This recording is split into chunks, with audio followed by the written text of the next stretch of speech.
इलाज ऑनलाइन के YouTube channel को सब्सक्राइब करें और बेल आइकन को दबाना ना भूलें।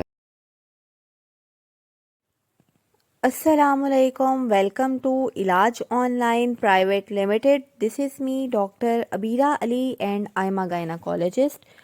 अगर आपको एक बार प्रेगनेंसी हो चुकी है पास्ट में, चाहे उसका कुछ भी आउटकम था, लाइव इशू हुआ या फिर मिसकैरेज में एंड अप हुई प्रेगनेंसी, उसके बाद अगर आपको दोबारा कंसीव नहीं हो पा रहा तो इसको हम कहते हैं सेकेंडरी इनफर्टिलिटी। तो आज की वीडियो में हम सेकेंडरी इनफर्टिलिटी के बारे में बात करेंगे कि क्यों कोई लेडी एक प्रेगनेंसी के बाद दोबारा कंसीव नहीं कर पाती, क्या रीजंस हो सकती हैं और इसका ट्रीटमेंट कैसे किया जा सकता है। तो इसमें अगर हम रीजंस की बात करें तो इसमें फीमेल रिलेटेड जो फैक्टर्स इन्वॉल्व हो सकते हैं वो है age related decline in fertility. तो जैसे जैसे फीमेल की एज बढ़ती जाती है नेचुरली इसकी फर्टिलिटी कम होती जाती है और फीमेल के एग्स की क्वालिटी और क्वांटिटी दोनों ही डिस्टर्ब होने लगते हैं। इसके अलावा फीमेल में ओव्यूलेशन डिसऑर्डर्स हो सकते हैं जैसे कि पॉलीसिस्टिक ओवेरियन सिंड्रोम या थायराइड के प्रॉब्लम्स या दूसरे हार्मोनल इम्बैलेंसेस।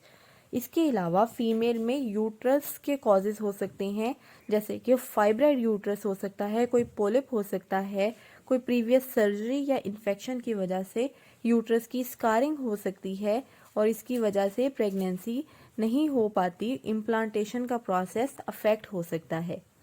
इसके अलावा समटाइम्स एंडोमेट्रियोसिस हो सकती है जो कि यूट्रस की लाइनिंग का यूट्रस के अलावा दूसरे टिश्यूज में मौजूद होना होता है और इसकी वजह से फीमेल की ट्यूब्स ब्लॉक हो सकती हैं और अल्टीमेटली बांझपन का मसला हो सकता है। नेक्स्ट अगर फीमेल फैक्टर की बात करें तो वो है पीआईडी, पेल्विक इन्फ्लेमेटरी डिजीज़, जो कि एसटीडीज की वजह से या दूसरी इन्फेक्शंस की वजह से हो सकता है जिससे फीमेल के रिप्रोडक्टिव ऑर्गन्स डैमेज हो सकते हैं। अब समटाइम्स क्या होता है फीमेल में सिग्निफिकेंट वेट चेंजेस होती हैं, चाहे वो वेट लॉस हो या वेट गेन हो, इसकी वजह से भी प्रेगनेंसी में प्रॉब्लम आ सकती है और ओव्यूलेशन अफेक्ट होती है। अब हम मेल फैक्टर्स की बात करते हैं तो समटाइम्स मेल में भी कुछ चेंजेस आ सकती हैं जिसकी वजह से उनके स्पर्म की क्वालिटी और क्वांटिटी पहले से कम हो जाती है। इसमें एज रिलेटेड फैक्टर्स आ जाते हैं या फिर लाइफस्टाइल फैक्टर्स आ जाते हैं या समटाइम्स मेल को कोई ऐसी मेडिकल कंडीशन डेवलप हो जाती है जिससे स्पर्म का काउंट कम हो सकता है, मोटिलिटी कम हो सकती है या मॉर्फोलॉजी डिस्टर्ब हो सकती है। इसके अलावा मेल्स में समटाइम्स वेरिकोसील का प्रॉब्लम आ जाता है और प्रेगनेंसी में रुकावट हो सकती है इसकी वजह से क्योंकि स्पर्म्स का डैमेज हो सकता है और मेल्स में समटाइम्स टेस्टोस्टेरोन हार्मोन का लेवल लो हो सकता है जिसकी वजह से सेकेंडरी इनफर्टिलिटी हो सकती है। अब इसके अलावा समटाइम्स कपल रिलेटेड इश्यूज हो सकते हैं, किसी कपल में स्ट्रेस हो सकता है, उनकी डाइट नहीं ठीक हो सकती या फिर एक पार्टनर या दोनों पार्टनर स्मोकिंग या अल्कोहल अब्यूज़ का शिकार हो जाते हैं या फिर उनका लाइफस्टाइल ऐसा होता है कि वो एक्सरसाइज नहीं कर पाते जिसकी वजह से फर्टिलिटी पर असर पड़ता है।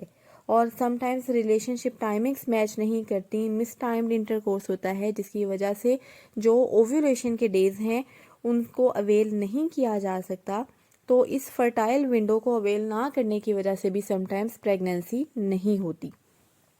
बाज़ औक़ात क्या होता है पिछली प्रेगनेंसी में कुछ कॉम्प्लिकेशंस हो जाती हैं फीमेल्स को, कोई डिफ़िकल्ट डिलीवरी होती है या यूट्रस की सर्जरी बहुत कॉम्प्लिकेटेड हो जाती है जिसकी वजह से प्रेगनेंसी नहीं होती।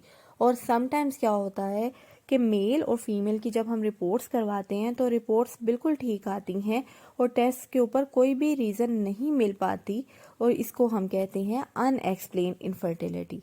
तो सेकेंडरी इनफर्टिलिटी का डायग्नोसिस और ट्रीटमेंट कैसे करना है।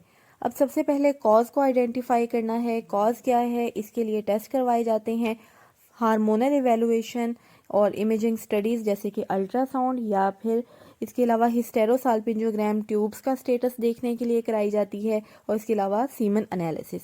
और इसके अलावा जब ट्रीटमेंट की बात करें तो इसमें लाइफस्टाइल मॉडिफिकेशंस नंबर 1 पर हैं, इसके अलावा फर्टिलिटी मेडिकेशंस लेट्रोजोल और क्लोमिफेन सिट्रेट, थर्ड पे है सर्जरी और फोर्थ पे है असिस्टेड रिप्रोडक्टिव टेक्निक्स जिसमें आईयूआई और IVF जैसे प्रोसीजर्स आ जाती है।